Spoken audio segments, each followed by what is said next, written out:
Happy Sunday, you guys. Welcome back to our channel. If you don't know, I'm Z and this is Charles. And Sunday is our Costco run, right? We have the little one in the back, so excuse us if you hear a little cute, garbly baby talk or some cries here and there. But we want to give you guys a life update. What do I want to say, Charles? I think you want to talk about our new home that we're building. Yes. And before we get into the juiciness of the new home, remember to like and subscribe down below, okay? And so, yes, we are building a home, right? It's been in the works, at least for me, in my mind, for quite a while. Charles and I met, in 2020, and he owned this home that we're currently living in prior to meeting me. And I think I've been talking about this even before we got married, that buying a home was a big deal for me. Prior to me even meeting Charles, I just love real estate. I would go on Realtor.com, I would look at virtual tours, floor plans, interior decor. It's just something that I love, that I think I really got from my mom and my aunties. And so, especially now that we've had a little one who is 19 months old, I think it's time for us to get more space and to buy a home together. How have you felt about that? Tell me what your thoughts are.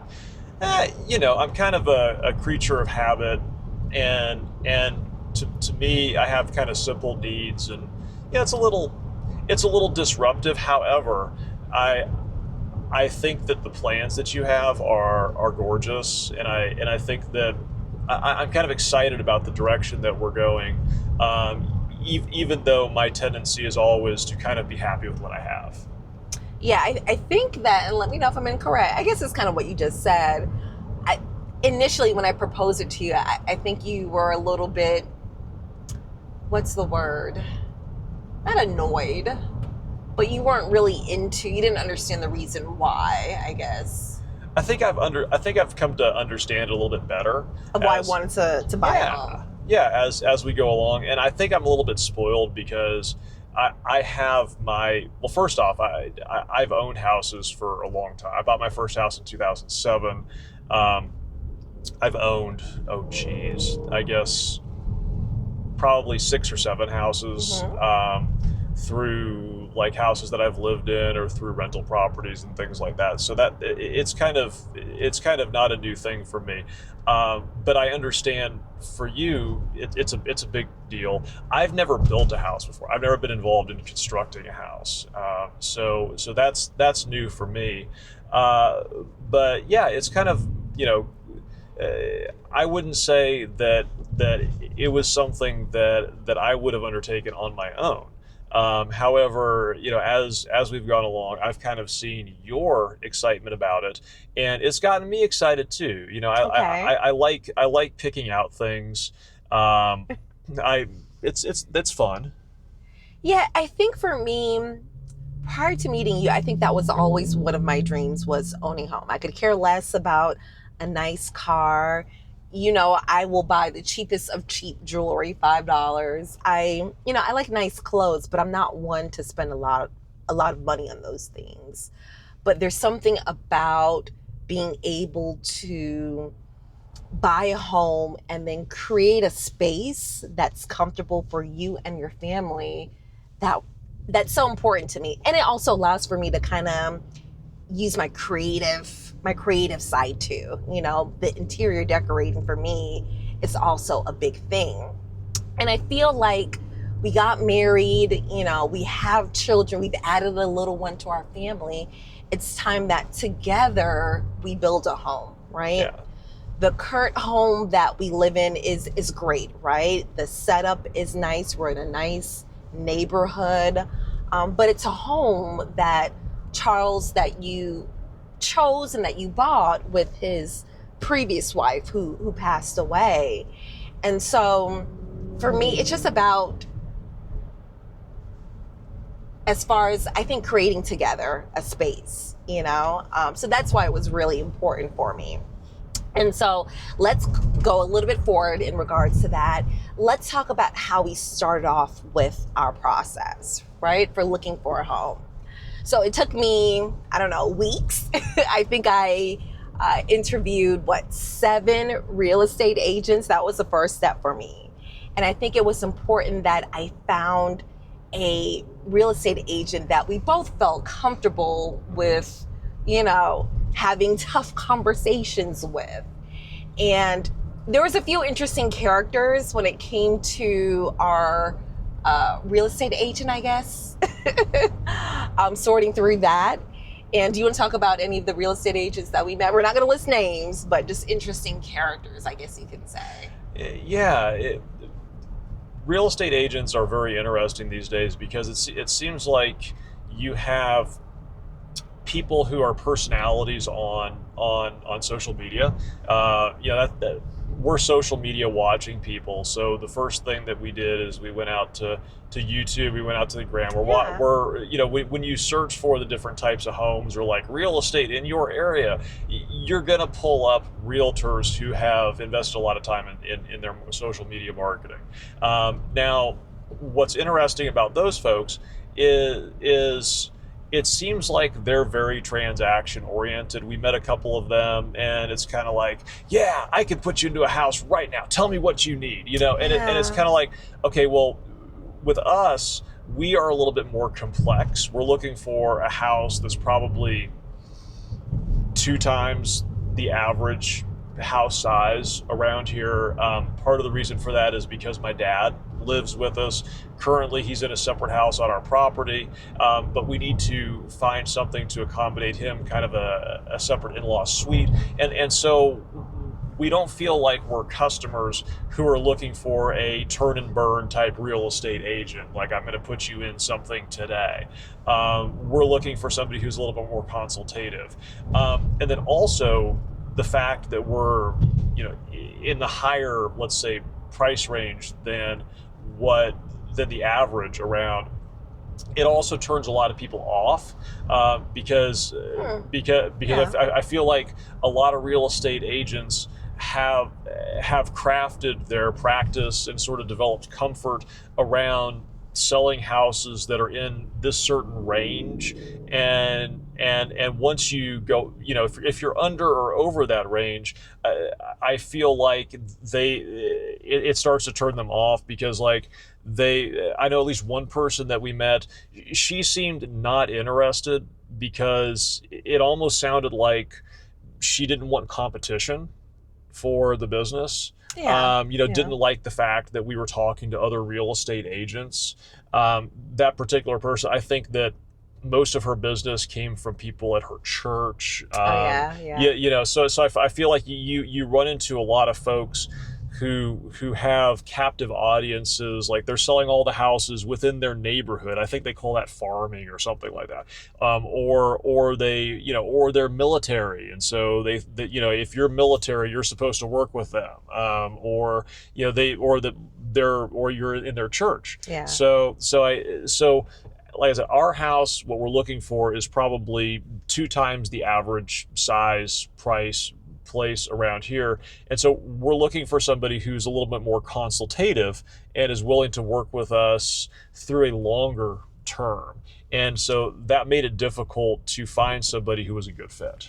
Yeah, and even I just want to feel comfortable having a conversation with you. I don't know if we're talking about the same real estate agent, but there was one that wanted us to drive 30 minutes, right, for kind of like a little consultation.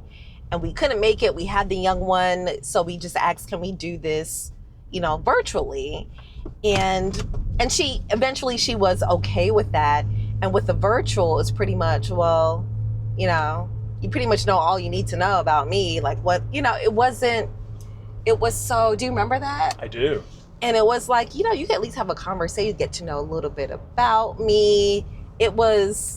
I was going to be real mad if we had to drive 20 to 30 minutes for you to say, well, all right, you pretty much know what you need to know. You can tell when somebody doesn't want your business. Yeah, I'm like, why even engage if you don't? right? And then there was another one, a different real estate agent.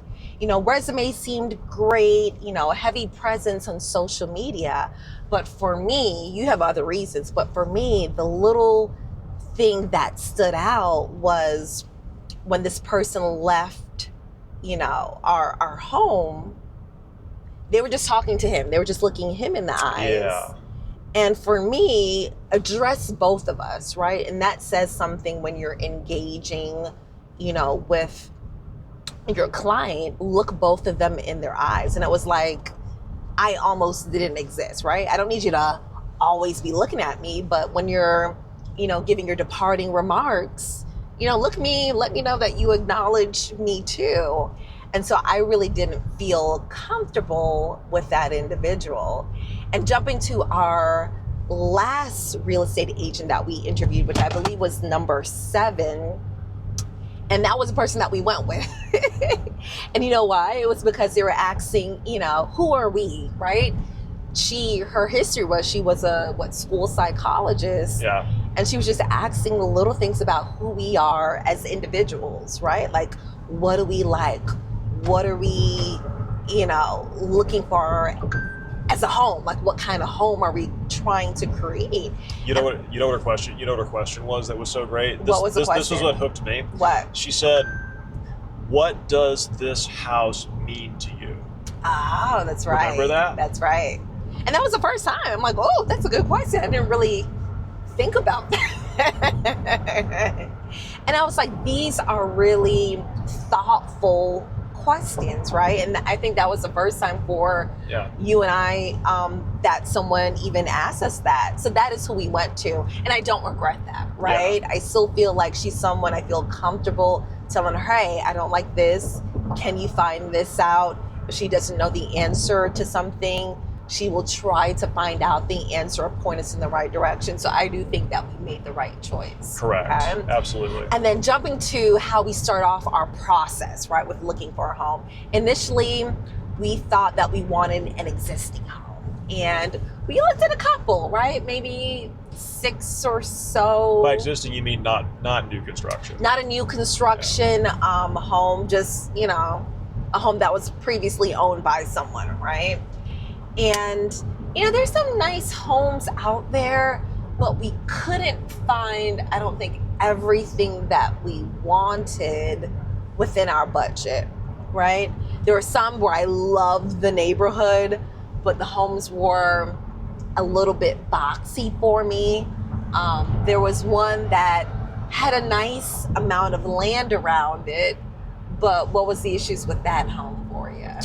Oh, is that the home of the YouTuber? Yeah. Okay, yeah. So that was an interesting house. It was somebody who is bigger on YouTube than we're ever going to be. Yeah. But they had a house that was a newer construction house. It was like 15 years old or something like that. Yeah.